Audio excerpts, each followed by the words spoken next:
penuntut umum sebagaimana termuat dalam tuntutan pidananya. Menimbang bahwa untuk menjatuhkan pidana terhadap terdakwa, maka perlu dipertimbangkan terlebih dahulu keadaan yang memberatkan dan yang meringankan terdakwa sebagai berikut. Keadaan yang memberatkan: perbuatan terdakwa tidak mendukung program pemerintah dalam upaya pemberantasan korupsi. 2. Terdakwa bersikap tidak sopan dengan mengucapkan kata-kata yang tidak pantas dalam kelumakian yang diucapkan dalam ruang persidangan. Keadaan yang meringankan: terdakwa belum pernah dihukum, terdakwa dalam keadaan sakit namun bisa mengikuti persidangan sampai akhir. Terdakwa memiliki tanggungan keluarga, seorang istri dan anak-anak. Menimbang bahwa oleh karena terdakwa dijatuhi pidana, maka haruslah dibebani pula untuk membayar biaya perkara. Menimbang bahwa tindak pidana korupsi di negara Republik Indonesia adalah merupakan kejahatan luar biasa, sehingga pemberantasannya harus melalui pemberian sanksi pidana yang tegas agar orang lain tidak mengambil contoh perbuatan atau melakukan kejahatan yang sama atau serupa, yaitu korupsi. Oleh karena itu, Majelis Hakim berpendapat bahwa hukuman atau pemidanaan yang dijatuhkan atas diri terdakwa sebagaimana yang disebutkan dalam amar putusan di bawah ini kiranya sudah memenuhi rasa keadilan dan bermanfaat bagi terdakwa dan bagi masyarakat.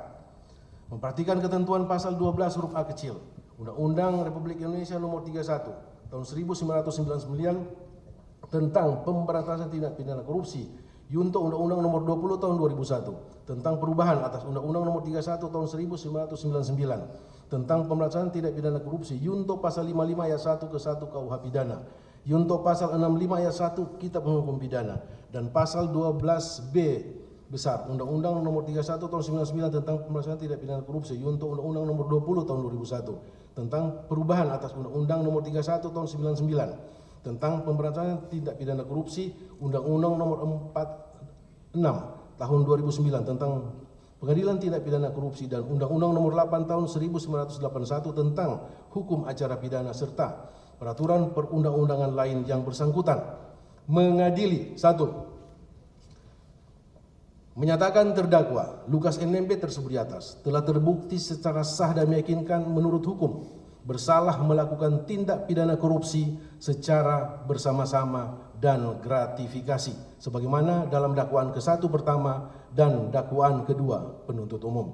2. Menjatuhkan pidana kepada terdakwa Lukas NMB oleh karena itu dengan pidana penjara selama 8 tahun dan denda sejumlah 500 juta rupiah dengan ketentuan apabila denda tersebut tidak dibayar diganti dengan pidana kurungan selama 4 bulan.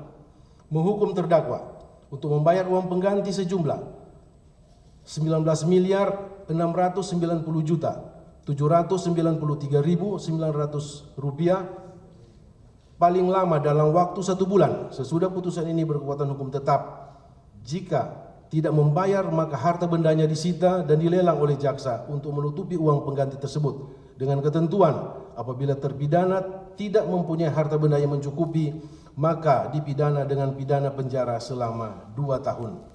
4. Menjatuhkan pidana tambahan terhadap terdakwa berupa pencabutan hak untuk dipilih dalam jabatan publik selama 5 tahun sejak terdakwa selesai menjalani pidana pokoknya.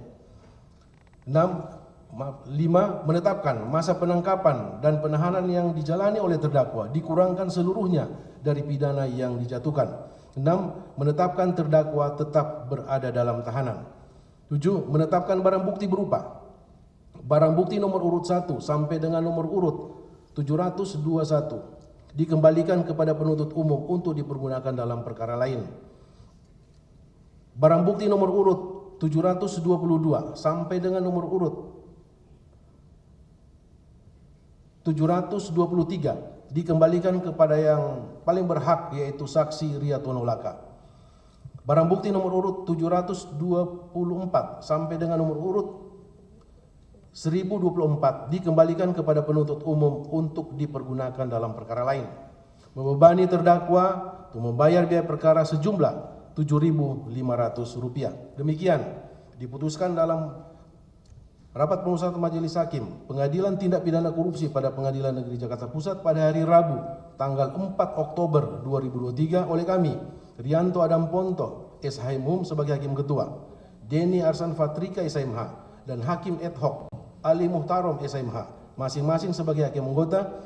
Putusan tersebut diucapkan dalam sidang yang terbuka untuk umum pada hari Kamis tanggal 19 Oktober 2023 oleh Hakim Ketua tersebut didampingi para hakim anggota tersebut, dibantu oleh Andre SH sebagai panitera pengganti tindak pidana korupsi Pengadilan Jakarta Pusat, serta dihadiri oleh penuntut umum pada Komisi Pemberantasan Korupsi, dan terdakwa didampingi oleh tim penasihat hukum terdakwa tersebut. Ya, demikian putusan majelis hakim berdasarkan musyawarah.